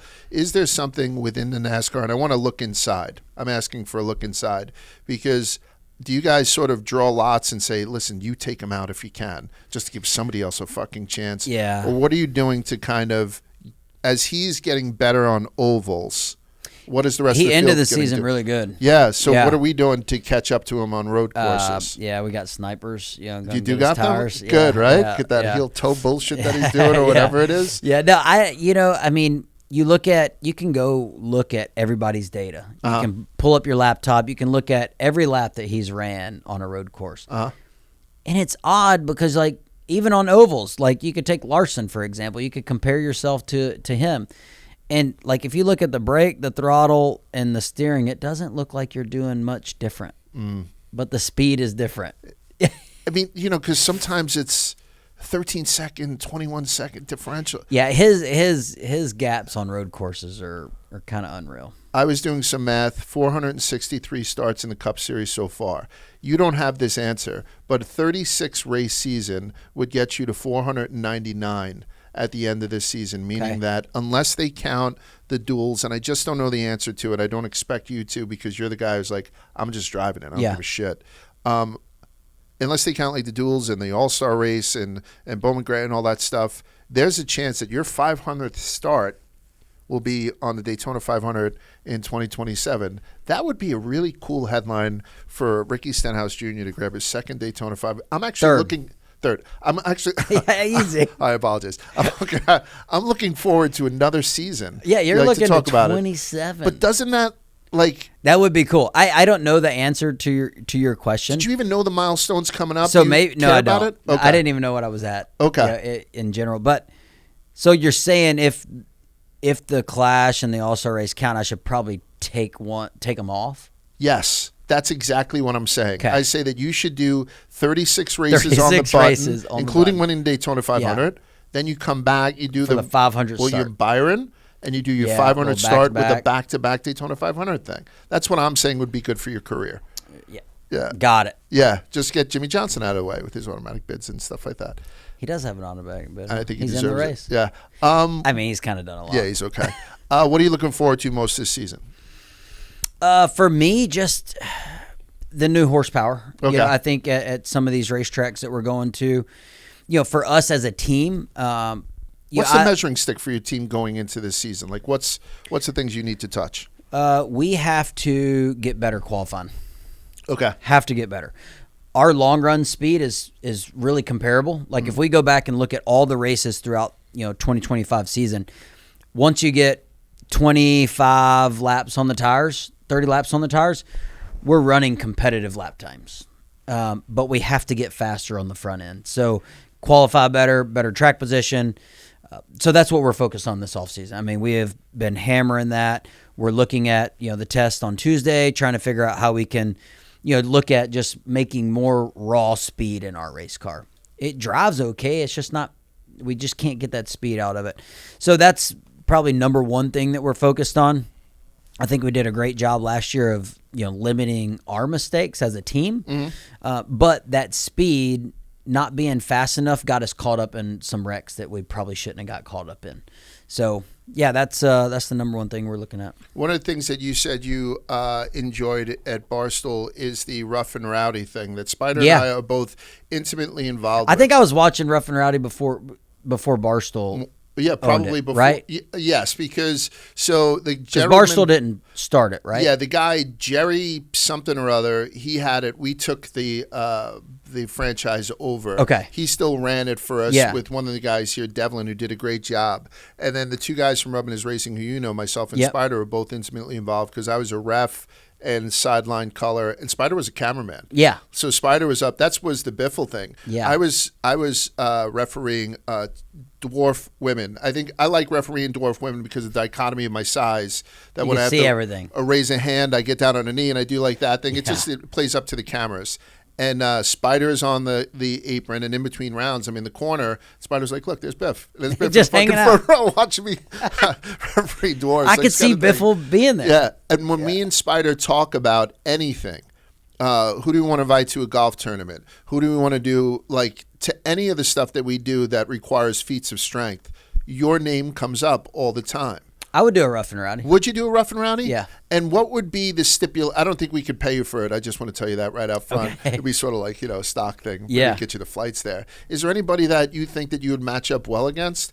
Because Kyle Busch would be the one that I think most people would want to see, even though there is a height differential. There's a big and height some difference. weight. I mean, he would, looking on the stat sheet, he would be favored, right? You'd probably be favored with I don't know. His reach is long compared But to there's mine. also some empirical evidence that you could throw a punch, right? I mean, there's Yeah, but some, he wasn't technically ready for it. right. If we're in the ring, he's ready for it. I don't know. I don't know how that would go. Who else? I would there? do it. Who else is there that you think that? Who's one of the ones that you wouldn't fuck with in Rough and Rowdy? Who would Ricky Stenhouse duck if I was to say, "Hey, I need to get you in there against BJ McLeod On camera, I'm not. I'm in. Oh, okay. I'm not, but You can't duck. Who's the toughest guy? Mississippi guy's not gonna. He'll show up. Yeah. Who's the toughest guy in there? Who do you think? I ask this question all the time. If you're in a bar fight, you got to go back to back with anyone in the Cup Series. You get yourself out of a bar. Who'd be that guy? Who's the ass kicker in the Cup Series? Because your name has come up as an answer once or that will twice. both You and him get are us gonna out. Yeah. You know who I think pretty feisty south of the border. Old Danny's I think pretty stout too. He grabbed me in a bar, and Yeah. shook me, and I turned around and I grabbed him. He's a shithouse. Yeah, he's Daniel pretty Suarez. thick. Yeah, He's cut from. and your boy SVG. I mean, I know. he Fucking might not. SVG. He might not be a bad I option. couldn't possibly invite him. All right, so we got a huge. But if you line it up, just let me know.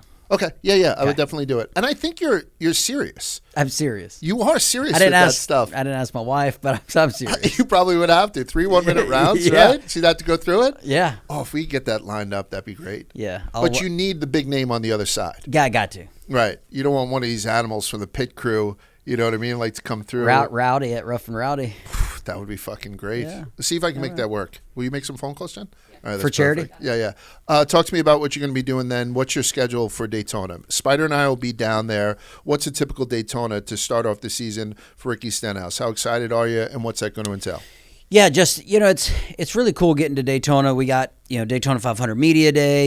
You actually get practice. Like kind of going in and out of the garage, just kind of getting the vibes rolling for speed weeks. When I first came in the sport, we were down there for like 2 weeks. Right. We were practicing, and right. we had the Clash down there. We'd qualify, and then you had dirt racing you could go hang out and watch. And now it's kind of condensed a little bit more, which is, I feel like, kind of a bummer. I enjoyed being down there for a little bit. You're in Florida. It's warm and nice. Sure.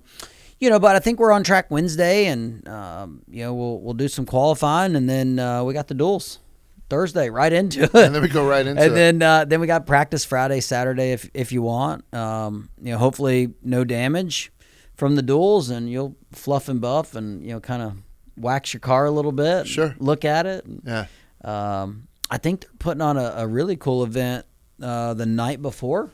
Bird Crush? Yeah. I mean, that's that's going to be a good time. Yeah. Yeah. We're definitely going to be down there, Spider and I. We're looking forward to it. As much as I say that it's a very long season for NASCAR, we've been dying for the offseason to get done.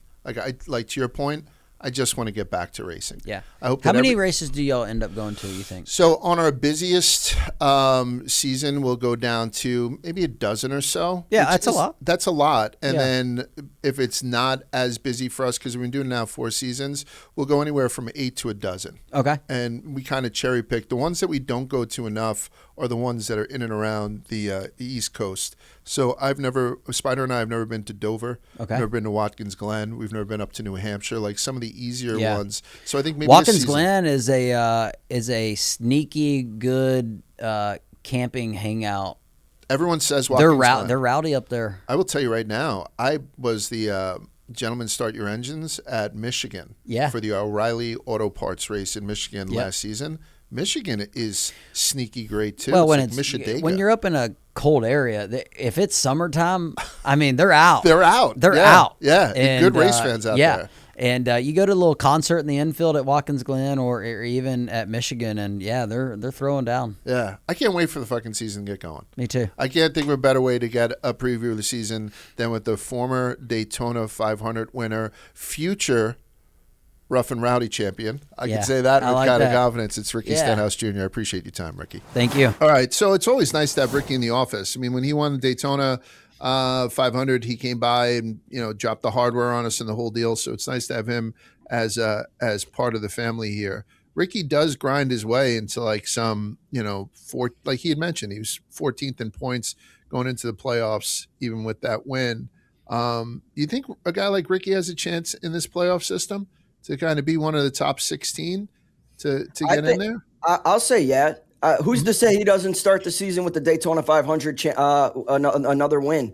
And then, there's obviously other super speedway opportunities throughout the season. So if the question is, do I ask Ricky Stenhouse to make a deep playoff run? The answer would be no. Can he make the playoffs? Certainly. Do you think 16 is too many? I'm trying to think about stuff that I can criticize a little bit. Like, do you think it would be more exciting to have, because the way the points are when they reset it from 2,100 down to 2,000, it does make it very difficult for people who are down in the 16 seeds to make up that ground. So it's almost all but lost, like below, let's say, the 12 seed. So don't you think it might be kind of more interesting in those, let's say, race 20 through 26, that battle to get in the top 12? And then you reset the deck, and then you have the last 10 races on the battle for the championship. I don't know. 16 seems like a lot for me. Maybe I'm just weird with it, but do you think like maybe less would be better? I don't think less would be better. I think 16 is too many to have 16 guys who genuinely have a shot at it. Mm-hmm. But I see nothing wrong with having the 16. After the first race or two, you could probably just mentally narrow it down to 8 guys who genuinely are in the fight. But No, I think the worst thing we get out of having 16 people is some random year somebody gets on a hot streak and is kind of making a run. But um, I think it's fine to have them there, and they just sort of, as How the many playoffs go. how many people do you legitimately think can contend for a championship? I was listening to people trying to put together their field of 16, and it is weird. Like, what do you do with Michael McDowell? What do you do with Ricky Stenhouse? What do you do with these guys, like kind of slipping in there sometime between 14 and 16? But how many people do you think legitimately have a shot to win the NASCAR Cup Series championship this year? Probably Ten? six guys on just like their name and how good of a driver they Right. are. And then towards the end of the season when you get there, there's probably 2 to 3 other guys that, based on how they're racing and what they've done that year, you kind of toss them into that, like they could do it this year. Yeah. And even beyond that, it's like 9. It's like, is that really? That's probably too high. But Yeah. that's kind of more like there's a percentage chance that they could win. It's better for ads to have like a 16, car field, but I think 10 to me. It's better for the teams. To me, it's better for the teams if you can go to a potential sponsor and say, "Hey, Yeah. my playoff driver yeah, exactly." That's true. I think to answer your question, Large, in any given season, in my brain, there's no more than 10 drivers that are realistically capable of winning the championship. Right. Probably close to 8. I wonder who you have preseason winning the championship. I wonder because I don't think you have all those free bets this year. Remember last year you had a bunch of free bets and you fucking scorched the earth and you got a lot of shit from it. Let me stop you one right driver there, who doesn't have a win. I don't think he won any of them either. The great part about this is that on DraftKings, there's several opportunities throughout the whole season where maybe if you're not betting on NASCAR, you're betting on NBA. Okay, your bet loses. Guess what? We're going to give you your initial bet back as a bonus bet. So then in years past, I would take all those bonus bets over the course of a whole entire NASCAR regular season and put them on guys I thought had a chance to win the championship. I don't think I'm going to be doing that this year. Is that because it didn't work? It didn't work. No, it didn't work. Right? Yeah. Historically, my bets don't work. But cashed out on all back to the well this year. And it starts all this weekend, right? We're going down to Daytona. Spider and I think you get into town Saturday. I'm going to be in town Friday, so I'm going to go to truck races. I'm kind of excited about the whole thing. Listen, I tell people all the time, you will not get into NASCAR until you go and you see a race live. I don't think that's any kind of huge revelation, but going down to a place like Daytona, I love Daytona. I know a lot of people consider it maybe not one of their favorite tracks, but it's one of my favorite. I was actually speaking to Frank, the guy, president of Daytona, right? Yeah, track president. Man, he's the best. What a nice, honestly, they make you feel at home there. And maybe because, we're in the media and stuff like that, but it's unbelievable. So I love Daytona. I can't wait. And if you look at going down to this truck race on Friday, look in the fucking field. You got Carson Hocevar is going to be wheeling the 77 for trucks. Corey LaJoie, John Hunter Nemechek, Ricky Stenhouse. These guys, Travis Pastrana is going to be driving, in the truck race. Frankie obviously is going to be there. Some guy named Tony Stewart, who I'm not familiar with. There's so many names that are at Daytona this week that you need to be at all 3 races. Like Daytona is putting together on top of all the heats and Speed Week and all that kind of stuff. If you got there yesterday, I'm sure you're doing very, very well. But man, I'm telling you, it's must see TV for me, and it's a must visit track. I'm bringing my wife and daughter. You know what I mean? I mean, it's family friendly, the whole deal. So clear your schedule, grab a drink, tune into at least the Daytona 500 Sunday, February 15th at 2:30 p.m. on Fox. And that's 17. That's the big one. But also 5 p.m. on Saturday, you got the United Rentals 300 for the O'Reilly Auto Parts race. And then Friday, February 13th at 7:30 p.m., you got the Fresh from Florida 250 for the NASCAR Craftsman Truck Series race. We got a full weekend of racing going on, and I can't fucking wait to get back into it. The only thing that we have left to do is pick some winners. Spider, if you were to take one, I'm only taking one preseason bet for the NASCAR Cup Series Championship. You got to give me one of those, and then give me your picks for the race itself, the Daytona 500. I'm going to stand on business. I said before, I think Denny can compete for a championship again this year, despite the turbulence he's faced this offseason and toward the end of the 2025 season. Give me Denny Hamlin. I don't even have the odds in front of me. I like Denny Hamlin to potentially win the championship, at least compete for it this year in 2026. So Denny Hamlin is plus 450. So people are not, they're saying he's sandbagging the shoulder thing. I'm just kidding. I'm not saying that at all. But he's plus 450. He is the shortest odds outside of Kyle. Well, let me go back Kyle to the Larson. well. No, you didn't know. If that's your feeling, Spider, take your fucking feeling. So you're going preseason. Denny Hamlin is who you put a little bit of dough on, respectfully, obviously. And then for Daytona, who do you got? Man, all right. So the first pick that came to my mind, I had an overwhelming feeling, and it was Chase Briscoe. Chase Briscoe is currently 20-1. I love Chase Briscoe. Again, super competitive car, and we saw what he was capable of down the line last season. If you look at the current best average finish in Daytona 500, I want to give a shout out to NASCAR Insights on Twitter. The top 10, there's a lot of names in this top 10 of best average finish at the Daytona 500 that you would not expect. So before you give your guys picks, let me try to help you out here. Please. The top 10 are John Hunter Nemechek with an average finish at Daytona 500 of 7.67 average finish position. Then it's Austin Cindric. Then Chase Briscoe third. So my guy, 20-1 Chase Briscoe, which I think is an extremely fair price, is your third active average finisher at the Daytona 500 with an average finish of 14.2. Just behind him in fourth, you have Denny Hamlin, followed by Bubba in fifth, Joey in sixth, Ryan Blaney in seventh, Bowman eighth, Herbst ninth, Corey LaJoie 10th. I'm looking at the big value on the board, guys. I think there's a lot of value to be had in names like John Hunter, Riley Herbst. I don't know if you guys remember what happened with Riley Herbst last year at the Daytona 500, but he drove his ass off. He wheeled that thing. He had an unbelievable save. And I think, listen, again, it's super easy to be everyone else and be a Riley Herbst critical hater. This is a great opportunity for him. The Daytona 500 is, if you could draw up the picturesque track for Riley Herbst to get his first win, it's Daytona. So I'm intrigued by those guys. For right now, Chase Briscoe at 20-1 is the only play I have for the Daytona 500. In the Truck Series on Friday night, I'm going to be riding the Dente with Carson Hocevar and our Chili's guy. I like Carson to win Friday night. He's actually the only driver racing Friday in Truck, Saturday in Xfinity, yes, Sunday in Cup. So Carson Hocevar should have a full body of experience this week. I'll be rooting for him.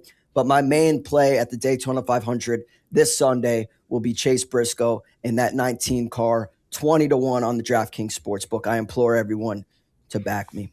Love it. Who do you got, Quigs?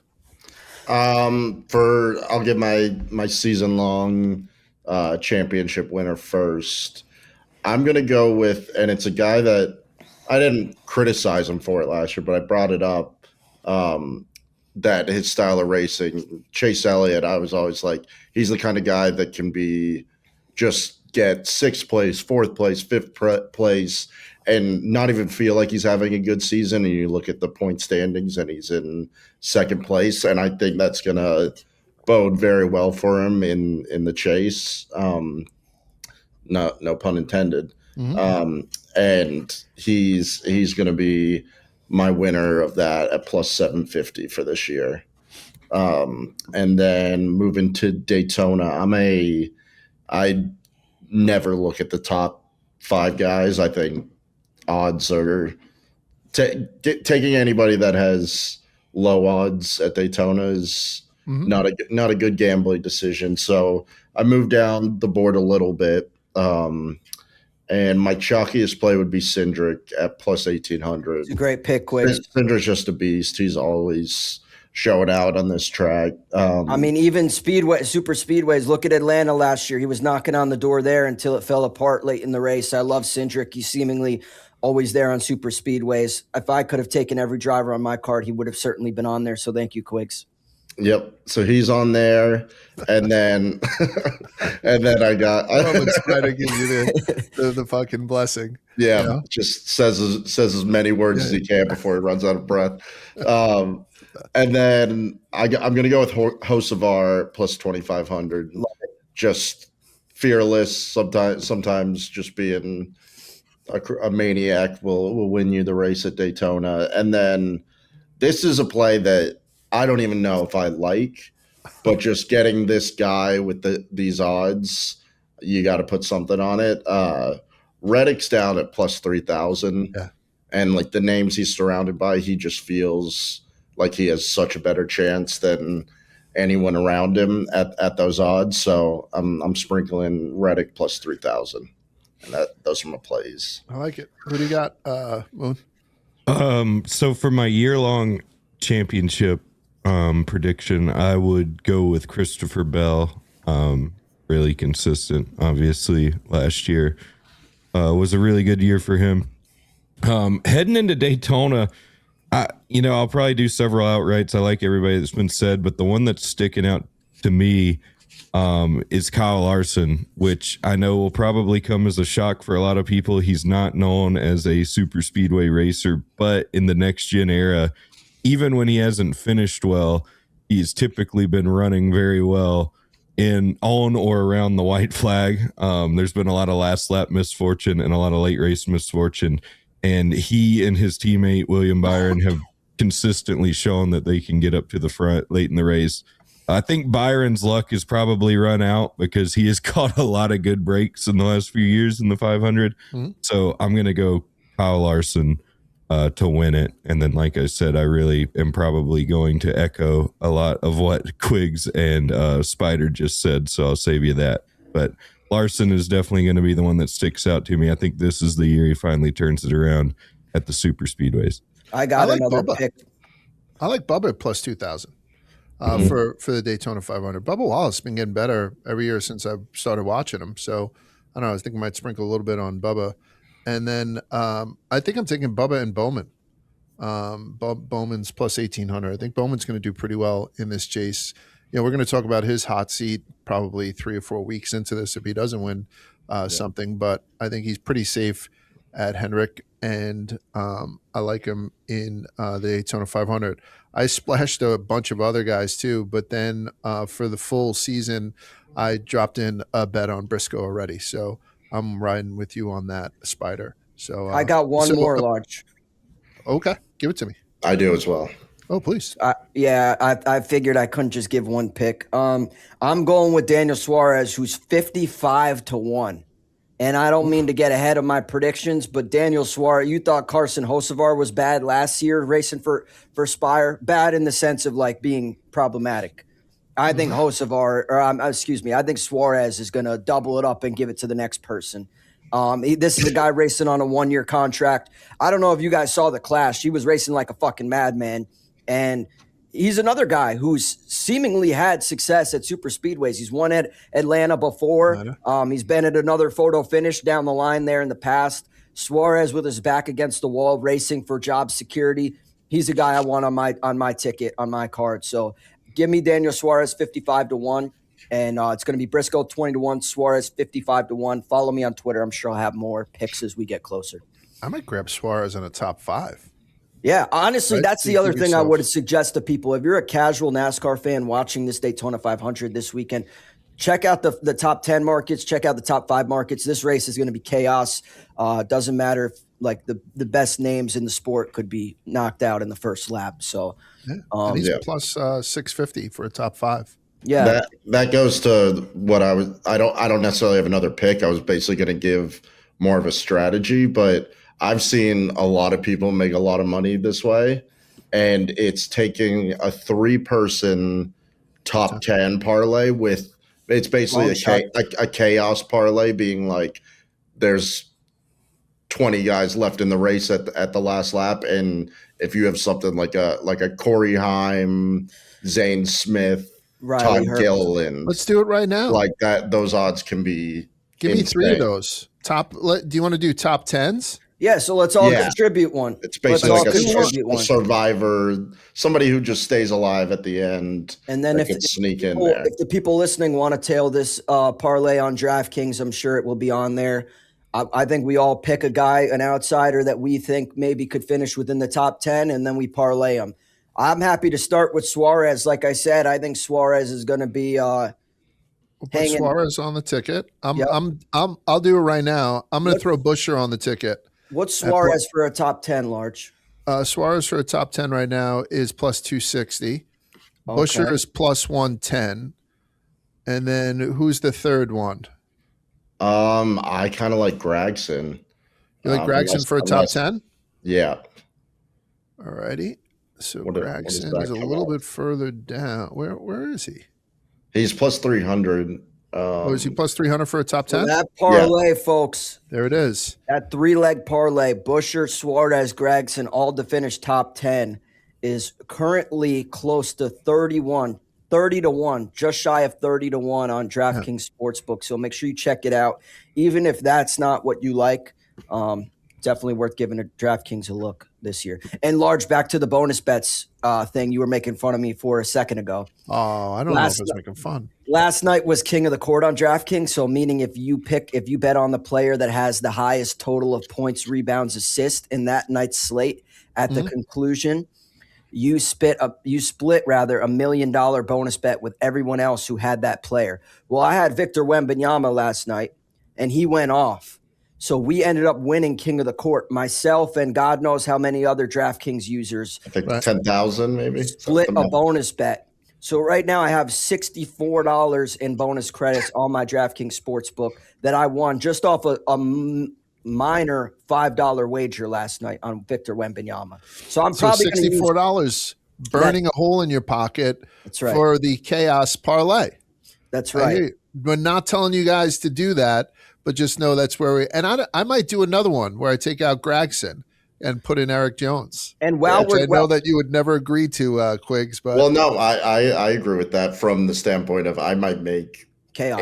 Eight of these. Exactly. With just random guys. Yeah. The other pick I want to give, and I don't know that this is even able to be taken on DraftKings Sportsbook. This is more of just a general prediction. The Tony head-to-heads, both Tony Stewart, Tony Breidinger are racing head-to-head on the Truck Series on Friday night. I'm going to give you a wild one. Tony Breidinger beats Tony Stewart Friday night at Daytona. She finishes better than Tony Stewart at Daytona. You heard it here first. I will take the other side of that. I figured you would. Yeah. Catherine Legg not in the field, just so you know. I did check. Moonhead, are you going to be down in Daytona? No, I'm staying home this year. Oh, man. Okay. So we will be boots on the ground for people who are at Daytona.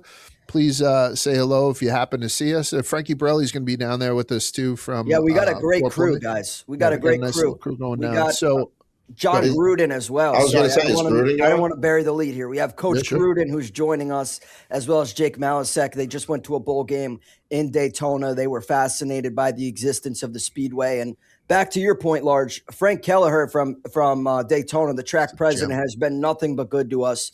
He saw the viral tweet from Jake Malasek, graciously invited Coach Gruden and Jake, our co-workers, to be guests of his at the Daytona 500. So between them, Frankie and his father-in-law, I think we have a great weekend here we're shaping out. Yeah, we certainly do. So make sure you say hello if you see us down there.